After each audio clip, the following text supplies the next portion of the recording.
دوسرا ارشاد فرمایا جابر بن سلیم، نیکی کو حقیر نہ جاننا۔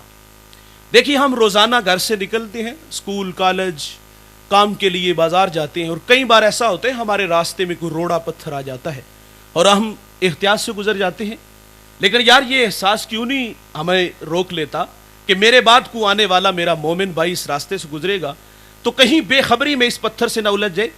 تقاضا یہ تھا کہ اس کو اٹھا کے سائڈ پہ کر دیتے، لیکن ہم اس خیال سے گزر جاتے ہیں کہ ایدا اجر کی ہوئے گا، رحمت حق بہانہ می جوید، اللہ کی رحمت بندے کو بخشنے کے بہانے ڈھونڈتی ہے۔ ایک محدث بہت بڑا نام تھا، دنیا سے چلے گئے، کسی کو خواب میں ملے، پوچھا حضرت سناؤ قبر میں کیسے ہو؟ کہا اللہ کا شکر ہے، قبر جنت کا باغ ہے۔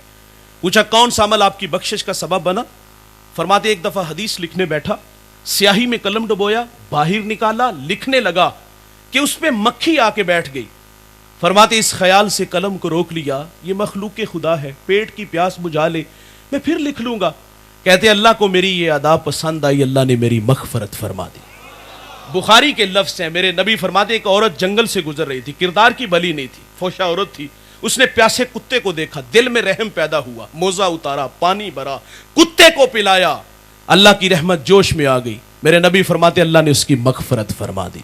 بھائی جان کتے کو پانی پلانے والے جنت میں جائیں، اور اگر کوئی دکھیوں کے کام آئے، کوئی بیواؤں کے کام آئے، کوئی دکھتے ہوئے زخموں پہ مرہم پٹی رکھے، کوئی بھوکے کو کھانا کھلائے، پیاسے کو پانی پلائے، پیادہ کو سواری دے، جنت تو ملے گی، اللہ جنت میں درجات بھی بلند فرمائے گا۔ تیسری نصیحت فرمائی جابر بن سلیم، جس سے بھی ملو تو خندہ پیشانی سے ملو۔ ہم لوگ سٹیٹس کو باہر رکھتے ہیں، ہم مذہبی لوگ ہیں، میں معذرت سے کہوں گا ہم غریب آدمی کو ٹائم بھی نہیں دیتے، کوئی مسئلہ پوچھنے آ جائے تو ہم مسئلہ بھی نہیں بتاتے۔ ایک بھاول نگر سے، ایک چیچا وطنی سے، ایک ملتان سے چلا ہے، وہ 500,000 کلومیٹر کا سفر کر کے ہمارے پاس آیا، اور اس کو نظر انداز کیا گیا کیونکہ اس کی جیب خالی تھی، اس کو مسجد کی نکر میں بٹھا دیا گیا، یہاں بیٹھ کے یا حیو یا قیوم پڑھ۔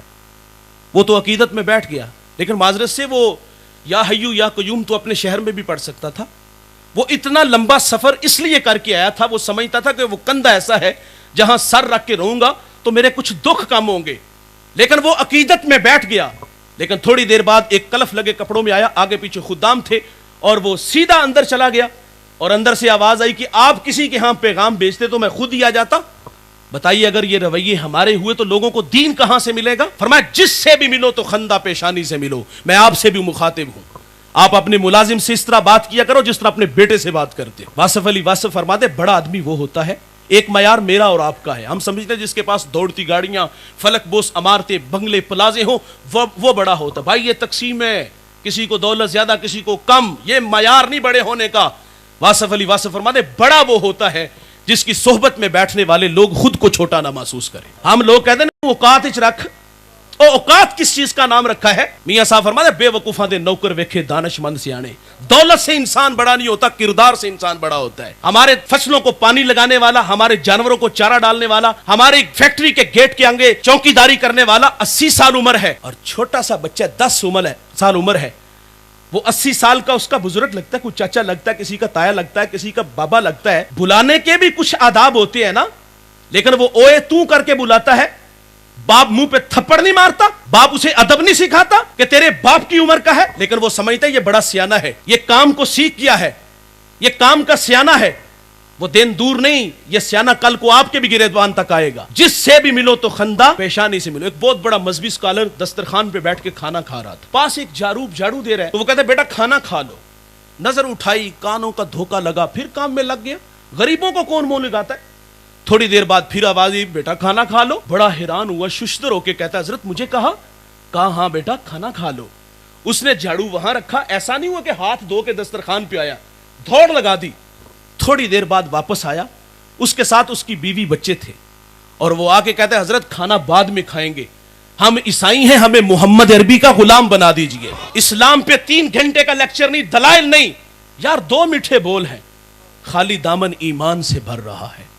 جس سے بھی ملو تو خندہ۔ میرے کریم آقا صلی اللہ علیہ وسلم عید کا دن ہے اور عیدگاہ کی طرف تشریف لے جا رہے ہیں، سرے راہ کھلا میدان آیا، بچے عید کی خوشیوں میں مسرور تھے، لیکن ایک جانب طوفان تھا، ایک بچہ تن پہ پیرہن پھٹا تھا، آنکھیں برس رہی تھی۔ میرے کریم آقا پاس سے گزرے کہ قدم رک کے اللہ اکبر، حضور فرماتے بیٹا آپ کو کس نے رلایا؟ شاید کہ وہ حضور کو پہچان نہ سکا، عرض کرتا کہ فلاں غزوے میں میرے والد حضور کے ساتھ تھے کہ شہید ہو گئے، میں یتیم ہو گیا، والدہ بیوہ ہو گئی، ماں نے دوسرا نکاح کر لیا، سوتیلے باپ نے مال پہ قبضہ کیا اور مجھے دھکے دے کے گھر سے نکال دیا، اور اب دھکے ہی میرا نصیب ہے۔ تو میرے کریم آقا صلی اللہ علیہ وسلم اس کے دکھتے ہوئے زخموں پہ مرہم پٹی رکھتے ہیں۔ فرمایا بیٹا کیا تو اس بات پہ راضی نہیں کہ محمد تیرے باپ لگے، عائشہ تیری ماں لگے، فاطمہ تیری بہن لگے، علی تیرے چچا لگے اور حسن و حسین تیرے بھائی لگے۔ وہ بچہ کہتا اگر یہ رشتے میرے ہیں تو مجھے اور کیا چاہیے۔ حضور اس بچے کو لے کے گھر آئے، اس کو کھانا دیا، اس کو لباس دیا، انگلی تھامی اور عیدگاہ کی طرف تشریف لے آئے۔ سریرا جب کھلا میدان آیا تو بچے پھٹی نگاہوں سے دیکھ کے کہتے بھائی ابھی تو تم رو رہے تھے، اب فخر سے کہتا ہے میں بھوکا تھا، کھانا ملا، میں ننگا تھا، لباس ملا، میں یتیم تھا، مجھے ابو جی محمد ملے، عائشہ ماں ملی، فاطمہ بہن ملی، علی چچا ملے، حسن حسین ویر ملے۔ وہ کہتا ہے اب بھی میں رو۔ او بھائی یہ اخلاق ہے، جس سے ملو تو خندہ پیشانی سے ملو۔ امام راضی ایک یتیم کا تذکرہ کرتے ہیں کہ اس کا والد دنیا سے چلا گیا اور ماں کے تن پہ جو قمیض تھی وہ جگہ جگہ سے پھٹی تھی۔ ماں سے کہتا ہے ماں اجازت دو میں چچا سے آپ کے لیے قمیض لے آؤں۔ ماں نے کہا بیٹا تو عرب کی روایت سے واقف نہیں، تجھے قمیض نہیں دھکے ملیں گے۔ بچپنے کی معصومیت ماں سے الجھا، ماں نے رخصت دے دی۔ یہ چچا کے دروازے پر آیا، دستک دی، اندر سے چچا نہیں چچا کے بیٹے آئے، ان سے باتیں کرنے لگا۔ اچھا اس نے کیا کہا ہوگا کہ چلو باہر کھیلنے، کل کا کوئی پروگرام بنانے گیا تھا۔ وہ کیا کسی مفکر نے کہا تھا نا کہ غریب کی جوانی جنگل کا پھول اور سردیوں کی چاندنی یوں ہی بیکار چلی جاتی ہے۔ اور یار غریب کو تو جوانی میں بال سنوارنے کا بھی موقع نہیں ملتا، وہ تو بیچارہ عید والے دن بھی آلو چھولے لگا کے بیٹھا ہوتا ہے، غبارے بیچ رہا ہوتا ہے، پاپڑ بیچ رہا ہوتا ہے۔ یقیناً یہی کہا ہوگا کہ تمہاری چچی کے تن پہ جو قمیض ہے وہ جگہ جگہ سے پھٹی ہے اور میں ایک سوالی بن کے تمہارے دروازے پر آیا ہوں، مجھے ایک قمیض دے دو۔ بھائی جان ابھی یہ باتیں ہو رہی تھی کہ چچا آ گیا، اپنی دہلیز پہ یتیم کو دیکھا تو کیا چچا کو بچھڑا بھائی یاد آیا؟ کیا آنکھیں نمناک ہوئی؟ کیا دل میں کوئی گداز اترا؟ کیا شفقت کے بازو پھیلے؟ نہیں بھائی، ہم پڑھتے ہیں اس نے عرب کی روایت نہیں توڑی، اس نے اپنے بچوں کو پچھلے کمرے میں بھیجا اور اپنے بھتیجے کو دھکا دیتے ہوئے کہتا ہے منحوس پلٹ جا، کہیں تیری نحوست کی وجہ سے میرے بچے یتیم نہ ہو جائیں۔ آپ گینائے دل ٹوٹ گیا، آنکھوں سے آنسو بہ نکلے۔ آقا فرماتے جب یتیم روتا ہے تو اللہ کا عرش بھی کانپ اٹھتا ہے۔ وہ دکھتا ہوا دل لے کے واپس پلٹا، سرے راہ حضور کے غلام سے ملاقات ہوئی۔ کہا پتر تینوں کن نے رلا دیتا؟ کہا مجھے عرب کی تلخ ہواؤں نے رلا دیا، یتیم ہوں چچا سے پھینٹی کھا کے آیا ہوں۔ کہا پتر گھبرا نہیں، وہ آ گیا ہے جو دکھیوں کے دکھ بانٹتا ہے، جو بے سہاروں کو سہارا دیتا ہے، وہ نبیوں میں رحمت لقب پانے والا، مراد غریبوں کی بھر لانے والا، وہ اپنے پراؤں کا غم کھانے والا، مصیبت میں غیروں کے کام آنے والا۔ کہا میرے نبی حرم میں جلوہ فراز ہیں، جاؤ بیٹو جو مانگو گے وہ عطا کریں گے۔ یہ گھر آیا، ماں نے اترا چہرہ دیکھا، کہا تجھے منع کیا تھا۔ کہا ماں تو سچ کہتی ہے، عرب کا معاشرہ بڑا بے رحم ہے، لیکن ماں میں نے سنا ہے ایک شخص ہے جو اس سے مانگو وہ عطا کرتا ہے، وہ سائل کو جھڑکتا نہیں، وہ جھولیاں بھرتا ہے۔ ماں کہتی وہ کون ہے؟ کہا زمانہ اس کو محمد صلی اللہ علیہ وسلم کے نام سے جانتا ہے۔ ماں چونک سی جاتی ہے، کہتی پتر نہیں جان دیا گی۔ کہا ماں کیوں؟ کہا سنا ہے جو اس سے ملتا ہے وہ اپنی باتیں بھول جاتا ہے اور اس کے دین دھرم کو قبول کرتا ہے۔ اس نے کہا ماں میں نے قمیض لینی ہے، دے دیں گے ٹھیک، نہیں تو لوٹ آؤں گا۔